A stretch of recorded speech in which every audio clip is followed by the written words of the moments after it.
ये आकाशवाणी गोरखपुर है। अब आप वेद प्रकाश पाठक से प्रादेशिक समाचार सुनेंगे। पहले मुख्य समाचार। प्रदेश के पूर्व मुख्यमंत्री कल्याण सिंह का कल बुलंदशहर के नरोरा गंगा घाट पर पूरे राजकीय सम्मान के साथ किया गया अंतिम संस्कार। मुख्यमंत्री योगी आदित्यनाथ सहित कई प्रदेशों के मुख्यमंत्री और केंद्रीय मंत्री अंतिम संस्कार में हुए शामिल।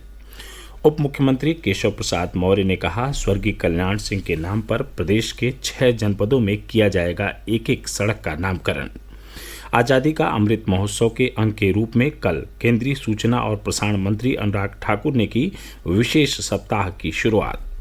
और पिछले 24 घंटों के दौरान प्रदेश में पाए गए कोरोना के केवल 7 नए मामले। सक्रिय मामलों की संख्या घटकर हुई 362। देश भर में 18 वर्ष से अधिक आयु वर्ग के लिए सरकारी केंद्रों पर निःशुल्क राष्ट्रव्यापी कोविड टीकाकरण अभियान जारी है। युवाओं से आग्रह है कि कोविड से बचाव का टीका लगवाएं और अन्य लोगों को भी इसके लिए प्रोत्साहित करें। जब तक जरूरी न हो घर से बाहर न निकलें और सुरक्षा के 3 सरल उपायों का पालन करें। मास्क लगाएं, 2 गज की सुरक्षित दूरी बनाए रखें, हाथ और चेहरा साफ रखें। कोविड संबंधी जानकारी और मार्गदर्शन के लिए राष्ट्रीय हेल्पलाइन नंबर 011-2397-8046 और 1075 पर संपर्क करें। और अब समाचार विस्तार से। पूर्व मुख्यमंत्री कल्याण सिंह का कल बुलंदशहर के नरोरा गंगा घाट पर पूरे राजकीय सम्मान के साथ अंतिम संस्कार कर दिया गया। उनके पुत्र राजवीर सिंह ने चिता को मुखाग्नि दी। अंतिम संस्कार में मुख्यमंत्री योगी आदित्यनाथ, रक्षा मंत्री राजनाथ सिंह और भारतीय जनता पार्टी के प्रदेश अध्यक्ष स्वतंत्र देव सिंह के अलावा कई प्रदेशों के मुख्यमंत्री और केंद्रीय मंत्री मौजूद रहे। लंबी बीमारी के बाद पिछली 21 अगस्त की रात लखनऊ के संजय गांधी पीजीआई में श्री सिंह का निधन हो गया था। उनका पार्थिव शरीर जनता के अंतिम दर्शन के लिए 22 अगस्त को लखनऊ से अलीगढ़ के महारानी अहिल्याबाई होलकर स्टेडियम लाया गया था। वहां से कल उनका पार्थिव शरीर पहले उनके पैतृक गांव अतरौली लाया गया और फिर अंतिम संस्कार के लिए नरोरा के राजघाट ले जाया गया। केंद्रीय गृह मंत्री अमित शाह ने कल अतरौली पहुंचकर पूर्व मुख्यमंत्री के अंतिम दर्शन किए। इस अवसर पर उन्होंने कहा कि कल्याण सिंह ने प्रदेश के विकास के लिए कई महत्वपूर्ण कार्य किए। पूरा जीवन उत्तर प्रदेश के विकास को समर्पित रहा, उत्तर प्रदेश के गरीब लोगों को समर्पित रहा और उत्तर प्रदेश को देश के सबसे अच्छा प्रदेश बनाने के लिए वो कार्यरत रहा। हम सब भारतीय जनता पार्टी के कार्यकर्ताओं के लिए अपने गरीब तबके से उठकर इतना बड़ा नेता बनना, विचारधारा के लक्ष्यों के लिए जीवन भर संघर्षरत रहना, समाज के दबे कुचले वर्ग के लिए हमेशा अपने आप को समर्पित रखना, ये हम सब भारतीय जनता पार्टी के कार्यकर्ताओं के लिए प्रेरणा की चीजें रहे। बाबूजी के जाने से राजनीतिक नभ के अंदर और विशेषकर भारतीय जनता पार्टी के लिए एक बड़ी रिक्तता निर्मित हुई है और मैं मानता हूं कि रिक्तता को एक लंबे समय तक भर पाना बहुत मुश्किल है। प्रदेश सरकार ने दिवंगत नेता के सम्मान में कल राज्य में अवकाश घोषित किया था। प्रदेश के मुख्यमंत्री योगी आदित्यनाथ ने कल्याण सिंह के निधन को प्रदेश के लिए बहुत बड़ी क्षति बताया है। श्री कल्याण सिंह प्रदेश के 2 बार मुख्यमंत्री रहे। उन्होंने राजस्थान और हिमाचल प्रदेश के राज्यपाल के रूप में भी कार्य किया। उन्होंने लोकसभा में बुलंदशहर और एटा का प्रतिनिधित्व किया था। प्रदेश के 6 जनपदों में एक एक सड़क का नामकरण राज्य के पूर्व मुख्यमंत्री रहे स्वर्गीय कल्याण सिंह के नाम पर किया जाएगा। उप मुख्यमंत्री केशव प्रसाद मौर्य ने कहा है कि प्रदेश के पूर्व मुख्यमंत्री स्वर्गीय कल्याण सिंह बाबूजी की स्मृतियों को अस्थायी बनाने और उनके सम्मान में राज्य की 6 जनपदों की एक एक सड़क का नामकरण उनके नाम से किया जाएगा। उन्होंने बताया कि अयोध्या, लखनऊ, अलीगढ़, एटा, बुलंदशहर और प्रयागराज जनपदों में एक एक मार्ग का नाम स्वर्गीय कल्याण सिंह जी के नाम पर किया जाएगा। उन्होंने कहा कि इस बारे में लोक निर्माण विभाग के अधिकारियों को इस मामले में जल्दी प्रस्ताव प्रस्तुत करने के लिए कहा गया है। पूर्व मुख्यमंत्री को अपनी श्रद्धांजलि अर्पित करते हुए श्री मौर्य ने कहा कि कल्याण सिंह राष्ट्र, धर्म और सांस्कृतिक राष्ट्र के उपासक थे। उन्होंने कहा कि उनका पूरा जीवन गरीबों और राष्ट्र की सेवा के प्रति समर्पित रहा। उनके आदर्शों और संकल्पों को लेकर आगे बढ़ना है। ये समाचार आप आकाशवाणी गोरखपुर से सुन रहे हैं। यह समाचार बुलेटिन हमारे YouTube channel AIR news Gorakhpur और ट्विटर हैंडल AIR न्यूज़_GKP पर भी उपलब्ध है।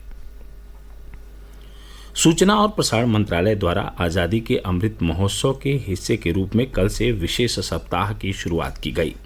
मंत्रालय कल से 29 अगस्त तक विशेष सप्ताह का आयोजन कर रहा है। सूचना और प्रसारण मंत्री अनुराग ठाकुर ने कल इस विशेष सप्ताह का उद्घाटन किया। इसमें जन भागीदारी और जन आंदोलन की भावना के अनुरूप देश भर से लोग हिस्सेदारी कर रहे हैं। आकाशवाणी समाचार और इसकी क्षेत्रीय इकाइयां धरोहर, निशान और अपराजिता जैसे विशेष साप्ताहिक कार्यक्रम प्रसारित करेंगे। पत्र सूचना कार्यालय PIB आज़ादी के अमृत महोत्सव पर माइक्रो साइट शुरू करेगा, जबकि bureau of rich communication BOC संविधान निर्माण पर पुस्तक जारी करेगा। BOC 75 सांस्कृतिक कार्यक्रमों का भी आयोजन करेगा, जो स्वतंत्रता संग्राम के नायकों की प्रेरक कहानियां, विभिन्न क्षेत्रों में भारत की उपलब्धियां, कोविड-19 टीकाकरण के बारे में जागरूकता और टोक्यो ओलंपिक में भारत की उपलब्धि जैसे विषयों पर केंद्रित होगा। गीत और नाटक कलाकार नुक्कड़ नाटक, जादू, कठपुतली, लोक गायन के माध्यम से आज़ादी के अमृत महोत्सव के संदेश का प्रचार करेंगे। प्रशासन विभाग स्वतंत्रता संग्राम क्रांतिकारियों पर ऑनलाइन क्विज प्रतियोगिता आयोजित करेगा और विभाग द्वारा प्रकाशित स्वतंत्रता संग्राम से संबंधित पुस्तकों पर ब्रॉडकास्ट श्रृंखला चलाई जाएगी। राष्ट्रीय फिल्म संग्रहालय अपनी वेबसाइट पर आभासी फिल्म पोस्टर प्रदर्शनी आयोजित करेगी। फिल्म डिवीजन भारत में चलचित्र निर्माण में तकनीकी प्रगति के विषय पर वेबिनार और ऑनलाइन फिल्म समारोह आयोजित करेगी। क्षेत्रीय लोक संपर्क ब्यूरो FOB वाराणसी और गोरखपुर द्वारा कल आज़ादी का अमृत महोत्सव पर प्रश्नोत्तरी प्रतियोगिताओं और संगोष्ठी का आयोजन किया गया। देश की आज़ादी के 75 वर्ष पूरे होने के उपलक्ष्य में आज़ादी का अमृत महोत्सव पर प्रादेशिक समाचार एकांश आकाशवाणी लखनऊ द्वारा आयोजित की जा रही प्रश्नोत्तरी प्रतियोगिता में हिस्सा लेने के लिए हमारे श्रोताओं ने जो उत्साह दिखाया, उसके लिए आकाशवाणी समाचार उनका हार्दिक आभार व्यक्त करता है।